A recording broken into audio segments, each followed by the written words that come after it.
Dua orang pengamen terjaring rahasia gelandangan dan pengemis di simpang Jalan Mahendra Data dan Tengku Umar Barat, Selasa 26 April malam.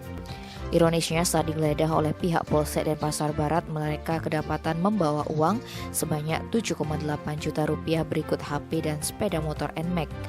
Kapolsek Denpasar Barat Kompol Imade Hendra Agustina yang memimpin langsung kegiatan itu menerangkan dua orang yang diamankan bernama Haryanto dan Wisono.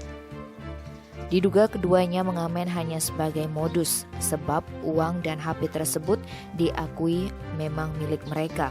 Haryanto dan Wisono sempat mengaku berjalan kaki. Ketika ditelusuri oleh petugas, ternyata mereka membawa sepeda motor Yamaha NMAX setiap harinya dan sengaja disembunyikan di semak-semak. Polisi masih menyelidiki asal-usul uang dan motor itu untuk memastikan modus mereka. Selanjutnya, polisi akan menyerahkan dua pria yang tinggal di Jalan Subur, Monang Maning, Denpasar ini kepada Satpol PP Denpasar untuk dibina. Tim Bali Express melaporkan.